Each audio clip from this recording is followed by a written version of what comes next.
Hari ke-9, Injil Lukas pasal 9. Yesus mengutus ke-12 murid. Maka Yesus memanggil ke-12 muridnya, lalu memberikan tenaga dan kuasa kepada mereka untuk menguasai setan-setan dan untuk menyembuhkan penyakit-penyakit. Dan ia mengutus mereka untuk memberitakan kerajaan Allah dan untuk menyembuhkan orang. Katanya kepada mereka, jangan membawa apa-apa dalam perjalanan, jangan membawa tongkat atau bekal, roti atau uang, atau 2 helai baju. Dan apabila kamu sudah diterima dalam suatu rumah, tinggallah di situ sampai kamu berangkat dari situ. Dan kalau ada orang yang tidak mau menerima kamu, keluarlah dari kota mereka dan kebaskanlah debunya dari kakimu sebagai peringatan terhadap mereka. Lalu pergilah mereka, dan mereka mengelilingi segala desa sambil memberitakan Injil dan menyembuhkan orang sakit di segala tempat. Herodes dan Yesus. Herodes raja wilayah mendengar segala yang terjadi itu, dan ia pun merasa cemas. Sebab ada orang yang mengatakan bahwa Yohanes telah bangkit dari antara orang mati. Ada lagi yang mengatakan bahwa Elia telah muncul kembali. Dan ada pula yang mengatakan bahwa seorang dari nabi-nabi dahulu telah bangkit. Tetapi Herodes berkata, Yohanes telah aku penggal kepalanya. Siapa gerangan dia ini yang kabarnya melakukan hal-hal demikian? Lalu ia berusaha supaya dapat bertemu dengan Yesus. Yesus memberi makan 5.000 orang. Sekembalinya rasul-rasul itu menceritakan kepada Yesus apa yang telah mereka kerjakan. Lalu Yesus membawa mereka dan menyingkir ke sebuah kota yang bernama Betsaida, sehingga hanya mereka saja bersama dia. Akan tetapi orang banyak mengetahuinya, lalu mengikuti dia. Ia menerima mereka dan berkata-kata kepada mereka tentang kerajaan Allah, dan ia menyembuhkan orang-orang yang memerlukan penyembuhan. Pada waktu hari mulai malam, datanglah ke-12 muridnya kepadanya dan berkata, suruhlah orang banyak itu pergi, supaya mereka pergi ke desa-desa dan kampung-kampung sekitar ini untuk mencari tempat penginapan dan makanan, karena di sini kita berada di tempat yang sunyi. Tetapi ia berkata kepada mereka, kamu harus memberi mereka makan. Mereka menjawab, yang ada pada kami tidak lebih daripada 5 roti dan 2 ikan. Kecuali kalau kami pergi membeli makanan untuk semua orang banyak ini. Sebab di situ ada kira-kira 5.000 orang laki-laki. Lalu ia berkata kepada murid-muridnya, suruhlah mereka duduk berkelompok-kelompok, kira-kira 50 orang sekelompok. Murid-murid melakukannya dan menyuruh semua orang banyak itu duduk. Dan setelah ia mengambil 5 roti dan 2 ikan itu, ia menengadah ke langit, mengucap berkat, lalu memecah-mecahkan roti itu dan memberikannya kepada murid-muridnya supaya dibagi-bagikannya kepada orang banyak. Dan mereka semuanya makan sampai kenyang. Kemudian dikumpulkan potongan-potongan roti yang sisa sebanyak 12 bakul. Pengakuan Petrus. Pada suatu kali ketika Yesus berdoa seorang diri, datanglah murid-muridnya kepadanya, lalu ia bertanya kepada mereka, kata orang banyak, siapakah aku ini?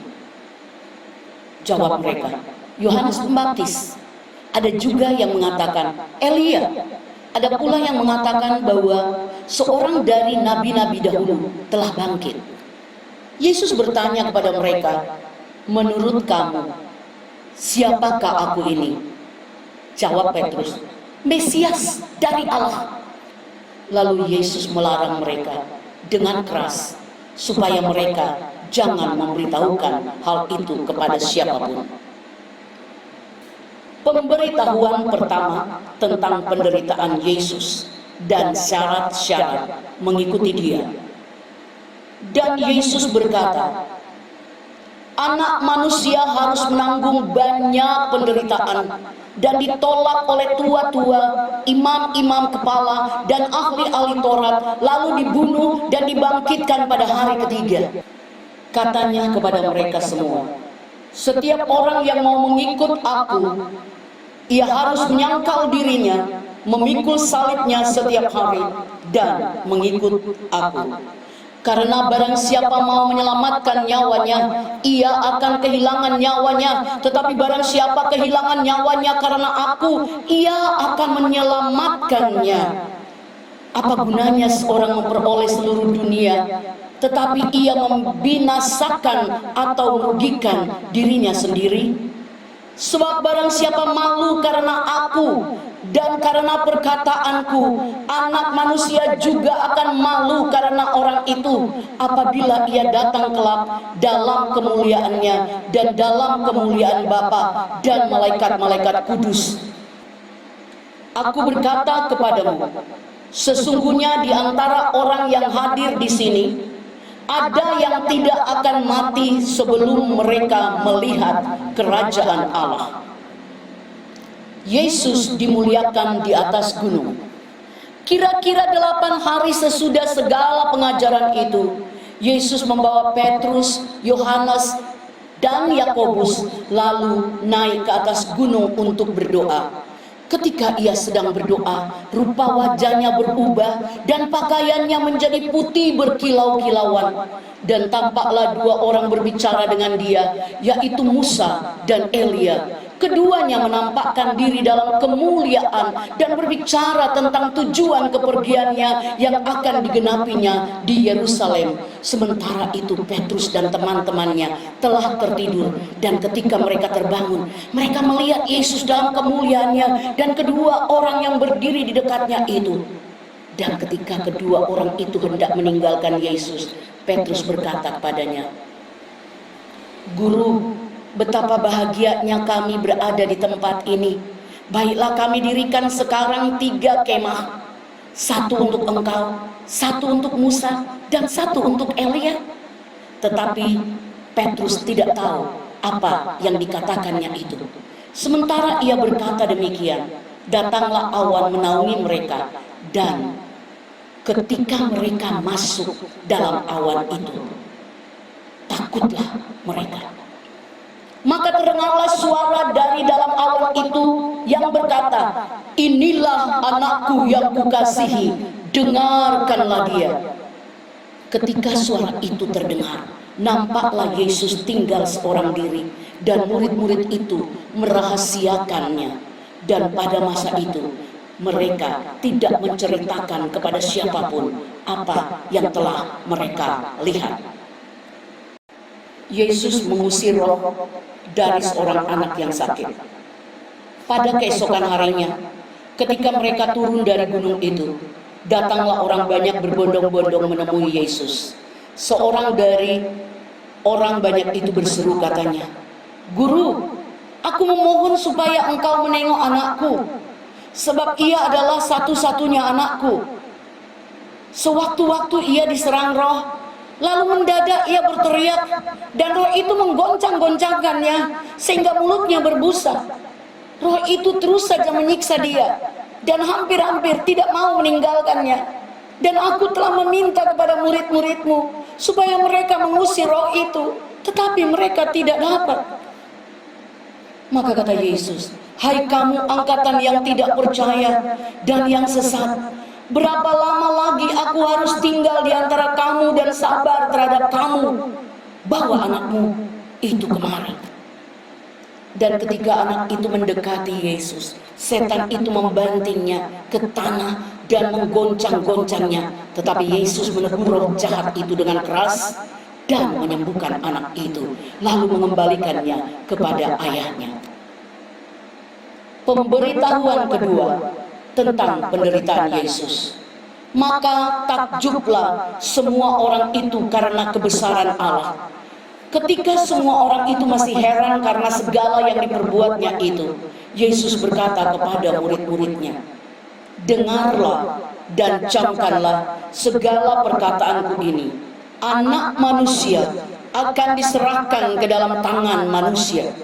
Mereka tidak mengerti perkataan itu, sebab artinya tersembunyi bagi mereka, sehingga mereka tidak dapat memahaminya, dan mereka tidak berani menanyakan arti perkataan itu kepadanya.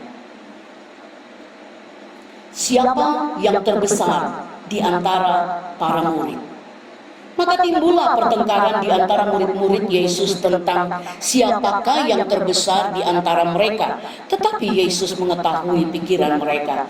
Karena itu ia mengambil seorang anak kecil dan menempatkannya di sampingnya dan berkata kepada mereka, barang siapa menyambut anak ini dalam namaku, ia menyambut aku, dan barang siapa menyambut aku, ia menyambut dia yang mengutus aku. Karena yang terkecil di antara kamu sekalian, dialah yang terbesar. Seorang yang bukan murid Yesus mengusir setan. Yohanes berkata, Guru, kami lihat seorang mengusir setan demi namamu. Lalu kami cegah orang itu, karena ia bukan pengikut kita. Yesus berkata kepadanya, jangan kamu cegah, sebab barang siapa tidak melawan kamu, ia ada di pihak kamu. Yesus dan seorang Samaria. Ketika hampir genap waktunya, Yesus diangkat ke surga. Ia mengarahkan pandangannya untuk pergi ke Yerusalem, dan ia mengirim beberapa utusan mendahului dia. Mereka itu pergi, lalu masuk ke suatu desa orang Samaria untuk mempersiapkan segala sesuatu baginya. Tetapi orang Samaria itu tidak mau menerima dia karena perjalanannya menuju Yerusalem. Ketika dua muridnya yaitu Yakobus dan Yohanes melihat hal itu, mereka berkata, Tuhan, apakah engkau mau supaya kami menyuruh api turun dari langit untuk membinasakan mereka? Akan tetapi ia berpaling dan menegur mereka. Lalu mereka pergi ke desa yang lain. Hal mengikut Yesus. Ketika Yesus dan murid-muridnya melanjutkan perjalanan mereka, berkatalah seorang di tengah jalan kepada Yesus, Aku akan mengikut engkau, kemana saja engkau pergi. Yesus berkata kepadanya, serigala mempunyai liang dan burung mempunyai sarang, tetapi anak manusia tidak mempunyai tempat untuk meletakkan kepalanya. Lalu ia berkata kepada seorang lain, ikutlah aku.